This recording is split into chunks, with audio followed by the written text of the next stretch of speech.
Kit Jimenez mga idol, nasa kanyang comfort range pa rin. Ang layo pa rin bumitaw ng crease.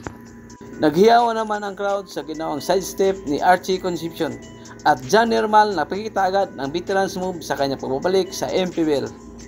Dinaan sa bilis ni Jeff Bernes mga idol at Larry Muyang, di mapigilan sa loob. Iba na nga pag malaki na malakas. Kaya tara mga idol, ating panoorin ang kanang full game highlights hanggang dulo. Pampanga Giant Lanterns versus Sarangani Gripper. Pero bago dyan mga idol, paki-like naman, share at subscribe sa ating channel. With Pampanga after missing that game. Lalaro nila in the half in that win of Sarangani over Pasig. Earning a starting nod here. But still, Pampanga with John Ashley Fa with a layup. Well, John Ashley Fa looked at King Destacamento first before going up for that layup. Wow. Unfazed by the height disadvantage. Meanwhile, Goy Alves has found Mina for free. It's good. Pampanga off to a good start. Allen just enough para dalhin si Sunga doon kay Igilos. Igilos off that feed from John Fa. It was a tight game before he made that shot, and that really ignited that pull away by Pampanga late against the Golden Coolers. Thrower there. 60 seconds left here in the first. Clemente saving it to Lalata. 4 seconds left. Dres Lalata able to recover and score. Yeah, what a move, galing. Armenion whips a pass to Clemente, who fires a free and knocks that one down. And Zander Clemente, always dangerous from down. And medyo nakikita natin, no, unti-unti yung gustong gawin dito ni Coach Toto. Yeah, and I think it says a lot about his personality as well. You know, he commands a lot of respect. He's not loud, very soft-spoken. Kaya, you know, mataas ang respeto ng mga players kay Coach Toto and what he brings to the table. So, nakakuha niya agad ang buy-in dito para sa Sarangani. And Mr. 50. Well, one-stop shop of Nines is Nermal. So far, it's been a tough debut game. But a great pass, Lalata receiving it and now setting up his teammate inside, Lars Muyang. Jimenez couldn't convert from downtown. They've been giving him a lot of freedom here to si John Nermal. Shit, a steal right there. Napansin ko dito, a lot of ball handling responsibilities early para dito kay John Nermal as Renz Alcoriza drills in a free. Get their confidence and get their points. That time, it was Renz Alcoriza. Brillante sa ilalim, pinagpaglang from free this season. Well, teams can just sag off John Fa unless he improves his three-point shooting.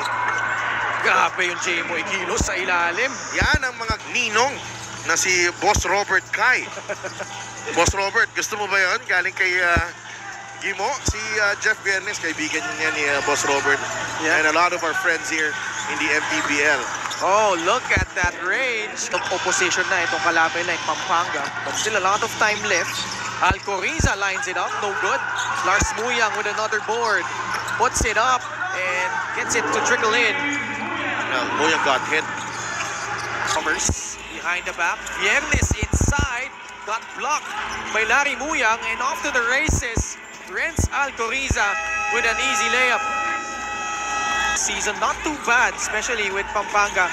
Certainly has championship aspirations here this season. Well, Larry Muyang has a tough exterior, but he's really a softie.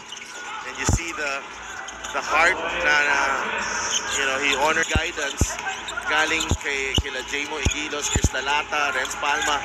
They're all working together in making Larry a better player. A lot of speed there and also gutsy in that win over Pasig City. Diluwa yung tira doon ni JLC. That one halfway down. Lars Sunga susugod and gets it to go for Sarangani. Matigat yung mga kalaban ng Sarangani nung unang parte ng season. Has picked up those huge wins over Pasig. Also had that win earlier in the season against Gensan. JLC with a jumper again. brings the lead back up to 13 before that basket by Destacament. Yun lang talaga masasabi ko dun eh. Kasi matulis yung tira. Wag pa-boarding pa eh. Babalik kay Archie ang bola. He will reload and score from downtown. Nanatiling double digits ang lamang at the moment itong Pampanga as Lars Muyang goes inside for the basket. Keeping Sarangani in the game. Only down by 13.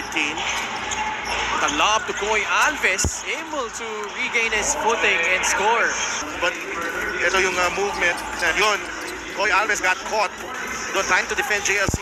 Something they want to address here in the second half. Well, ang maganda lang dito is that their lead point guard, John Ashley Fa, only has one turnover so far as Nermal dives in for that basket.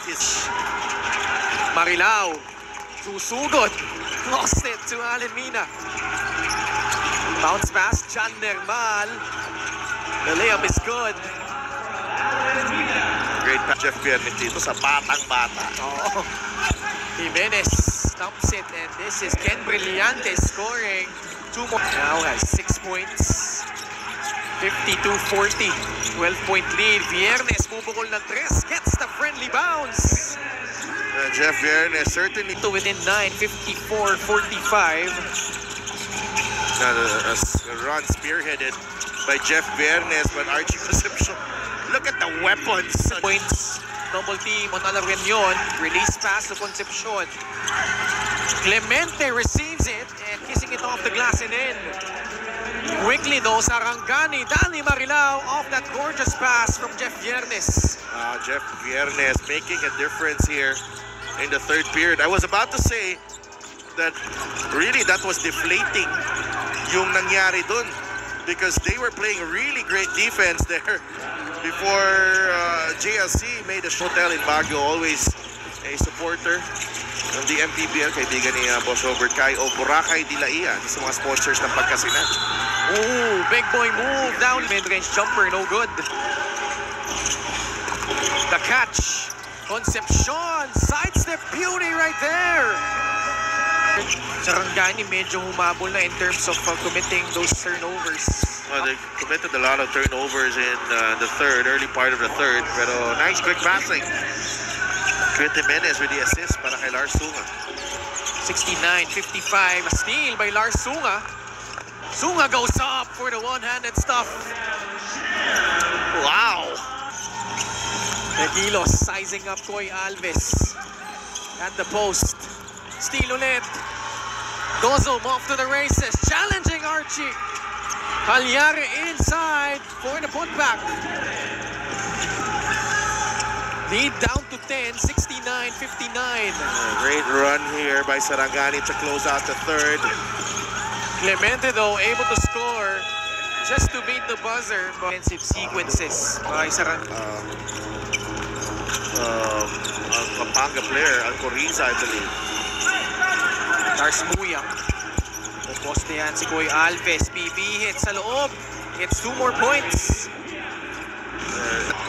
Easily carving space dun sa ilalim. 14 points. The lead for Pampanga. Junji Aliare steps in and puts it in para dito sa Sarangani. Lead back down to 12, 73-61. Sarangani just needs a few stops here. Get a stop and then score on the other end. Easier said than done, but they've shown that they are capable of doing that. But John Nermal says, Viernes onto the front court. Jeff goes to Mix Pascual. He fires from deep. It's good. Nice shot, Galikay. Gets it to Allen Mina. Nermal catches. Off the bounce. Nermal. Series of fakes. Puts it in. Plus a foul. With this activation, John Nermal. Jeff Viernes puts on some speed and scores. Kuya Jeff coverage.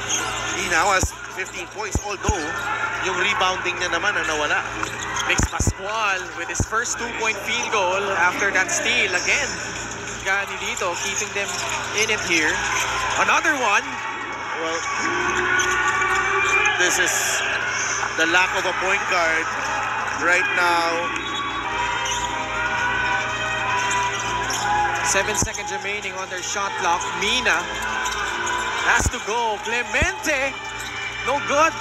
Jamoy Ginos, wala. Oh, look at Allen Mina climb the ladder. Past couple of buckets, including that putback.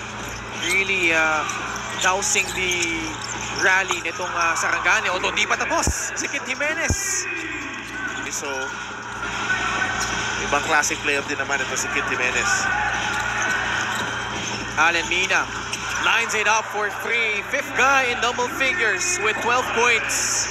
That's 7 straight to close out the game. Allen Mina.